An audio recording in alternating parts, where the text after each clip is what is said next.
Love infinite में आप सभी का बहुत बहुत स्वागत है। कैसे हैं आप सब? बहुत अच्छे होंगे। और ये जानना चाह रहे हैं कि टैरो रीडिंग के थ्रू कि आपके पर्सन जिनके बारे में आप सोच रहे हैं वो आप तक पहुंचने वाले हैं या नहीं, या रिकन्सिलिएशन आप दोनों का होने वाला है या नहीं। तो यहाँ पर दो तरह के फूल दिख रहे हैं। कलर्स वाइज आप चुन सकते हैं। एक तो ये हैं रेड में, ठीक है, और दूसरे हैं ये पर्पल शेड में। ये पर्पल शेड्स के फूल क्या कहने वाले हैं, ध्यान से सोचिए। क्या आपको ये पर्पल फूल अट्रैक्ट कर रहा है इस टाइम, या ये रेड वाले फूल? ध्यान से सोचिए, मेडिटेट कीजिए। इस टाइम आपके पर्सन आपको रिकन्सिलिएट करने वाले हैं। तो क्या इस समय आप इन रेड फूलों को चुनेंगे या इन पर्पल फूलों को चुनेंगे? तो देखते हैं, गहरी सांस लें और देखते हैं आपके लिए क्या रीडिंग बनकर आती है। Thank you so much. तो सबसे पहले ले लेते हैं रेड वाले फ्लावर्स। अगर आपने चुने हैं तो आपके पर्सन आपके लिए क्या सोचते हैं, क्लासिक टेक्स्ट से देख लेते हैं। आपके पर्सन आपकी तरफ रिकन्सिलिएट करने की सोच रहे हैं या नहीं, क्या कहना चाह रहे हैं ये भी देख लेते हैं, ठीक है। एंजल्स प्लीज़ बताएं आपके पर्सन।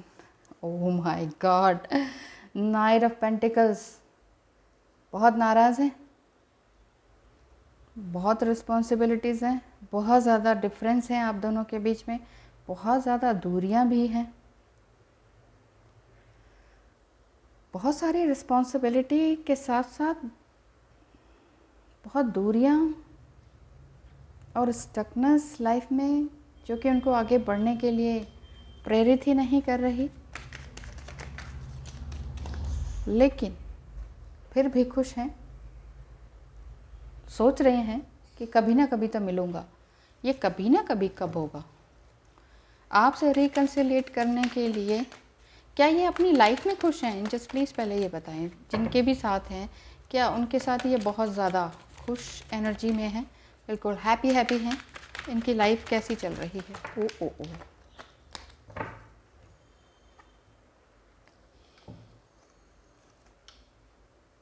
इनकी लाइफ में इनकी वाइफ की चलती है, अगर ये मैरिड हैं तो, या फिर मदर की चलती है। बहुत ज़्यादा इमोशनल हैं आपके पर्सन, बहुत कुछ करना चाहते हैं, बट पैसों की भी देखिए कमी तो नहीं है, बट हाँ पैसों को लेके थोड़ी सी किल्लत है। जैसे कि ग्रोथ नहीं हो रही पैसे में, बस ये वाली चीज़ है उनके अंदर। यही फीलिंग्स आ रही हैं कि मैं करूँ तो करूँ क्या। ये तो चलो उनका पर्सनल मैटर हो गया कि पैसे की थोड़ा सा ग्रोथ उनको नहीं दिख रही है, लेकिन उन्होंने इस रिलेशनशिप के लिए यही है कि ईश्वर पर छोड़ दिया है कि जो जब होगा तभी होगा। द मून कार्ड यही शो कर रहा है, एंड ये रिवर्स में है, किंग ऑफ कप्स। नहीं सोच पा रहे हैं अभी आपकी तरफ आने के लिए, रिकन्सिलिएट करने के लिए भी उन्हें थोड़ी सी तकलीफ़ ही हो रही है। द मून कार्ड यही शो करता है कि बहुत ज़्यादा इल्यूजन है, नहीं सोच पा रहे हैं कि क्या करें। यहाँ तो इसीलिए ये कार्ड आया है। द फर्स्ट कार्ड ये है द नाइट ऑफ पेंटिकल्स, यानी कि अपनी लाइफ में बहुत ज़्यादा स्ट्रगल किया है इन्होंने, अपने आप से खुद से आगे बढ़े हैं, लेकिन क्या है कि इस रिलेशनशिप को आगे बढ़ाने में इन्हें 1 साल तक का टाइम लग सकता है। तो ऐसे में आपको क्या करना चाहिए? ऐसे में आपको करना क्या चाहिए? एंजल्स प्लीज़ बताएं। ऐसे माय गॉड, ओह, ऐसे में आपको क्या करना चाहिए? ओह माय गॉड, ये सभी पॉजिटिव हैं। देखिए ऐसे में आपको अपने लिए डिसीजन लेना आना चाहिए। बहुत ज़्यादा टाइम नहीं लूँगी क्योंकि बहुत सारे कार्ड्स निकल आए हैं। रेड जिन्होंने चुने हैं, रेड फ्लावर्स, उनके लिए कि अपने आप को फर्म करने में कोशिश करें, अपने मन के लीडर खुद बने या कोई नया काम शुरू करें। आपको यही करना चाहिए कि ठीक है आप उनकी याद करते रहें, मिस करते रहें, लेकिन मिसिंग के समय अपने आप को ना भूलें, अपने लिए काम करना ज़रूर शुरू करें। अच्छे मीठे शब्द बोलें, अच्छे शब्दों का चयन करें, यानी कि गुड अफर्मेशंस देना ना भूलें। किंग ऑफ पेंटिकल्स यही शो कर रहा है कि बहुत इमोशनल तो आप हैं, बट थोड़ा सा पैसे की तरफ भी ध्यान दें, यानी कि अगर आप अर्निंग नहीं करते हैं तो आपको अर्निंग शुरू कर देनी चाहिए। बहुत ज़्यादा परेशान या पेन या सफरिंग में आने की ज़रूरत नहीं है। पेन और सफरिंग आपके माइंड से होती है, माइंड को थोड़ा साइड करें, दिल से सोचें। दिल बहुत ही खूबसूरत है, लाइफ बहुत ही खूबसूरत है, ऐसा सोचेंगे तो सब कुछ अच्छा ही लगेगा। कोई है चाहे नहीं, कोई कुछ है चाहे नहीं, ठीक है ना। हमेशा खुश रहना सीखें। जब आप जॉयफुल रहना सीखेंगे ना, आपका पर्सन अपने आप ही आते हैं वापस। हाँ, ये स्पिरिचुअलिटी की तरफ बढ़िए, छोड़ दीजिए ये मोह माया 3D वर्ल्ड, ठीक है ना। जब उन्हें आना है वो आएंगे ज़रूर, टाइम लगेगा, लेकिन परेशान होने की ज़रूरत नहीं है। इतनी सारी गाइडेंस है आपको कि ईश्वर कह रहे हैं कि जो मैं दे रहा हूँ वो तो तुम ले ही नहीं रहे हो, आगे मिलेगा कैसे फिर। यानी कि स्पिरिचुअलिटी की तरफ वो आपको बढ़ा रहे हैं, आपको आइसोलेशन में रखा हुआ है। आप चाह रहे मुझे ये मिले, ये मिले, ये मिले, भगवान कह रहे हैं यहाँ से ले लो भाई, ये जो मैं दे रहा हूँ पहले उसको तो ले लो, आप उसकी तरफ देख ही नहीं रहे। तो एंजल्स, ईश्वर, इस स्पिरिट्स गाइड्स आपको यही गाइडेंस दे रहे हैं कि मैंने तुम्हें आइसोलेशन में रखा, अकेला कर दिया, उनसे दूर कर दिया। कुछ तो सोचने के लिए, कुछ तो रीज़न है उसके पीछे, वो रीज़न तुम खुद क्यों नहीं देखते अपने अंदर। तो ईश्वर अगर आपको इस तरह से डांट के भी अगर कह रहे हैं तो उन्हें समझिए, सुनिए, इनर वॉइस को सुनिए कि मैं अपने अंदर क्या नहीं सोच पा रहा हूँ या पा रही हूँ। ये फिर से क्वीन ऑफ पेंटिकल्स इस तरह से है कि इतना ज़्यादा ओवर इमोशनल होने की ज़रूरत नहीं है। बहुत सारे आंसू बहा चुके हैं, आंसुओं को बचा के रखें। अच्छा है रोना, समटाइम अच्छा होता है, खुशी से रोना, दूसरों के लिए रोना अच्छी बात है, लेकिन हमेशा अपने लिए ही रोते रहना, this is not good. Angels कह रहे हैं अपने लिए काम करें। 9 ऑफ पेंटिकल्स, हमेशा खुश रहें, अपने प्रोफेशन एंड पैशन दोनों को आगे बढ़ाएं। द मैजिशियन कार्ड, जैसे वो हैं, उनकी एनर्जी जिस तरह की है, थोड़ा सा उनकी तरह भी लॉजिकली सोचना शुरू करें, क्योंकि ये कार्ड आपको ये गाइडेंस भी दे रहा है कि जो कुछ दिखता है ना वही सब कुछ सही नहीं होता है। जो दिखता है वो ठीक है, एग्जिस्ट कर रहा है, लेकिन जो नहीं है वो भी एग्जिस्ट करता है, उसको भी देखें।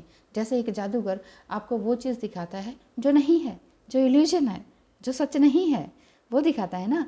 तो जो है ही नहीं उसको क्यों नहीं बिलीव करते हैं, मतलब जो दिख रहा है हम उसी को सच मान बैठते हैं, जबकि वो सब कुछ इल्यूजन है। इस चीज़ को समझने की कोशिश कीजिए, ये गाइडेंस है। और सेलिब्रेट कीजिए अपनी लाइफ को, आपके पास अभी जो कुछ भी है उसको सेलिब्रेट करें। देखिए जैसे आपके पर्सन जो है वो बहुत टाइम लगा रहे हैं आने में, साल लग सकता है, लेकिन फिर भी जॉयफुल है ना, तो ऐसे ही आप भी जॉयफुल रहिए। सोशल मीडिया पे ज़्यादा मत रहिए, रहना भी है तो कभी भी सैड कोट्स और सैड फोटो नहीं लगाएं। खुश रहें, हैप्पीनेस में रहें, वो भी खुश रहेंगे, एनर्जी एक्सचेंज होगी, खुश रहेंगे तो खुशी से मिलेंगे भी, ठीक है। Thank you so much for watching. हाँ जी, अब बात आती है जिन्होंने पर्पल कलर के फ्लावर चुने, कितने खूबसूरत। अब ये पर्पल जो आपने चुना है, तो आपके पर्सन इस टाइम क्या सोच रहे हैं, और साथ ही साथ क्या वो रिकन्सिलिएशन के लिए रेडी हैं कि नहीं। एंजल्स आपसे ये कहना चाह रहे हैं, क्या कहना चाह रहे हैं, क्या वो रिकन्सिलिएशन के लिए आपके लिए रेडी हैं या नहीं, क्या वो रिकन्सिलिएशन के लिए रेडी हैं या नहीं। The first card, the impress, अभी उनके पास जो है वो उसमें खुश हैं, उलझे नहीं हुए, समझे हुए हैं, सुलझे हुए हैं, ठीक है ना। तो जो भी उनके पास है इस टाइम वो अभी उस चीज़ से खुश है। ऐसे ही आपको भी रहना चाहिए, ये तो मैं कह रही हूँ, ठीक है ना। ठीक है, अभी देखते हैं कि वो क्या कह रहे हैं, वो क्या कहना चाह रहे हैं। क्या वो रिकन्सिलिएशन यानी कि आपसे किसी तरह की बात करना चाह रहे हैं या नहीं। आप उनके बारे में बहुत ज़्यादा सोच रहे हैं, सोच के दिमाग ऐसा लग रहा है कि ओह दिमाग दिमाग ऐसा लग रहा है कि बस फटने को है। द जजमेंट कार्ड, ये लास्ट में गिरा था। Judgement card, the knight of wands, देखिए आपके पर्सन, आप सोच सकते हैं कि किस तरह के हैं, बहुत ही इगोइस्टिक भी हैं, लेकिन कोई बात नहीं है, 3D वर्ल्ड में रहते हुए पर्सन इगोइस्टिक हो ही जाता है। और आपके अंदर भी काफ़ी कॉन्फिडेंस है, बस आप समझ नहीं रहे हैं वो कॉन्फिडेंस कहाँ है। कॉन्फिडेंस का मतलब ये नहीं होता, बहुत से लोग कहते हैं कहाँ है मैम कॉन्फिडेंस, हम तो बिल्कुल ही घर में रहते हैं, हाउसवाइफ हैं। हाउसवाइफ का मतलब ये थोड़ी है कि आप विक्टिम हैं, हाउसवाइफ का मतलब ये नहीं है। हाउसवाइफ तो पूरा, और पहली बात तो ये वर्ड ही बहुत बेकार है, हाउस वाइफ, ठीक है ना, ये वर्ड ही बहुत बेकार है। इसको आपको होम मेकर कहना चाहिए, घर बनाने वाली गृहिणी कहना चाहिए अपने आप को। घर बनाती हैं आप, हाउस वाइफ थोड़ी ना है। ठीक है ना, चलिए उस शब्दों पे नहीं जाते हैं। मैं ये कह रही हूँ कि आप लोग ये कहते हैं कि हम तो हाउस वाइफ हैं, हमें वो नहीं होता है, कॉन्फिडेंस कहाँ से आएगा, पैसे तो कमाते नहीं हैं। ऐसी बात नहीं है, पैसे कमाने से ही कॉन्फिडेंस थोड़ी ना आता है, और भी कर्म करने से आता है कॉन्फिडेंस।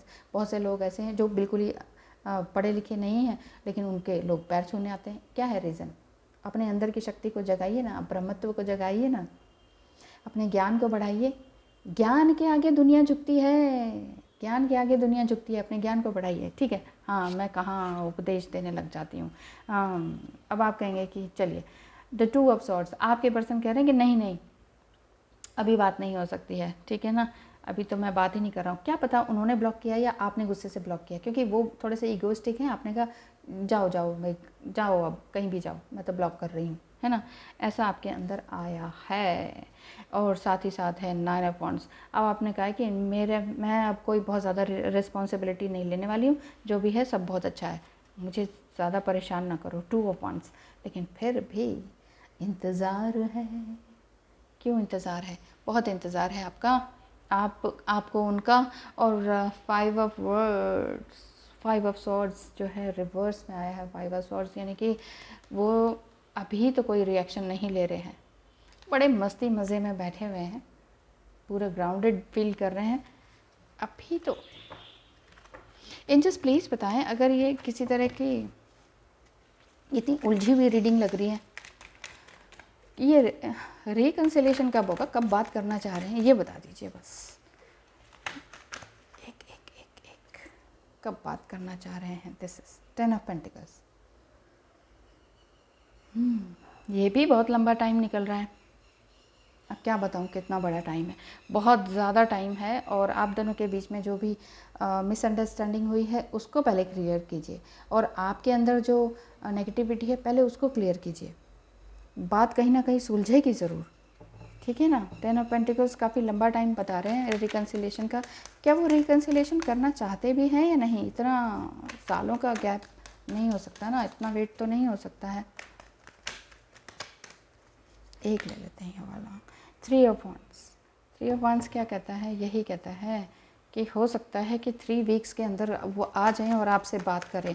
तब तक आपको क्या करना चाहिए? 3 वीक्स आज से लेके, अगर आपने टाइमलेस रीडिंग है सभी तरह की, अगर आप कभी भी देखते हैं इसे, किसी भी मंथ में देखते हैं, तो तब से लेके 3 वीक्स का टाइम आप लगा लीजिए, काउंट कर लीजिए, उसमें ये आपको रिकन्सिलेट करेंगे। एंजल्स आपको भर भर के हिदायतें देने वाले हैं। क्या कहने वाले हैं? मैंने पूछा था कि क्या गाइडेंस है, तो गाइडेंस यही है कि ईश्वर अल्लाह गॉड को, अपनी स्पिरिट गाइड्स को, अपनी सुप्रीम पावर को याद करें, एंजल्स को याद करें। 10 ऑफ सॉर्ड्स रिवर्स में है, ये भी रिवर्स में है, एंड ये सभी रिवर्स में आए हैं। यानी कि आपको बहुत ज़्यादा पेन लेने की ज़रूरत नहीं है, अपने आप को बैलेंस करने की ज़रूरत है। इस तरह से ना बने, इस तरह के शब्द ना बोलें एक दूसरे को। मेरे ख्याल से आपने बहुत ज़्यादा कटाक्ष शब्द कहे हैं जो कि ऐसे दिल को चीर गए हैं कि आपको लगता है कि ये डीएम है, क्या है ये? कोई तरीका है बात करने का? एक स्त्री पुरुष में बातचीत के जो शब्द होते हैं, ये कोई तरीका है बात करने का? इससे आपके अंदर इतना इम्बैलेंस आया, इतना नाराज़गी हुई हाँ, कि ये नो कांटेक्ट आपने किया है, ब्लॉक कर दिया। आपने कहा ओहो मेरी भी कोई इज्जत है, मेरी भी कोई सेल्फ रिस्पेक्ट है, हु आर यू? ये क्या तमीज़ है बोलने की? ये आप दोनों के बीच ज़रूर वर्बल फाइट हुई है, और ये वर्बल फाइट की वजह से आपने कहा कि जाओ जहाँ जाते हो, ठीक है, लेकिन फिर भी इंतज़ार है, वेट कर रहे हैं कि कभी चेंज होके तो आओ, कभी तो ट्रांसफॉर्म होके आओ। लेकिन देखिए, एक छोटी सी सलाह मेरी तरफ से, कभी भी किसी को ट्रांसफॉर्म होने के लिए ना सोचें कि वो ट्रांसफॉर्म हो जाएं, कभी वो वापस आ जाएं, ना सोचें। आप अपने आप को ट्रांसफॉर्म कीजिए, अपने आप को बदलिए, सब कुछ अच्छा होगा। Thank you so much. आप सभी ने वीडियो को देखा, सराहा। लाइक शेयर एंड सब्सक्राइब के लिए भी बहुत बहुत धन्यवाद। नए सब्सक्राइबर हैं तो भी आपका बहुत बहुत धन्यवाद है। इसी तरह से क्वेश्चंस करते रहिए, सवाल करते रहिए, कुछ ना कुछ आपको मिलता रहेगा। किस तरह की मैं वीडियोस बनाऊं और भी ज़्यादा इंटरेस्टिंग, जो कि आपके अंदर जो सवाल हैं वो टैरो के थ्रू आपको मैं ये वीडियोस बनाकर बता सकूं। हो सकता है आपको रेजोनेट करे या ना भी करे, लेकिन आपके सवालों के जवाब मैं दे पाऊँ। आप मुझे बताइएगा नीचे कमेंट बॉक्स में कि आपको किस टॉपिक पर टैरो रीडिंग के लिए चाहिए। ठीक है, thank you so much for watching and wish you all the best.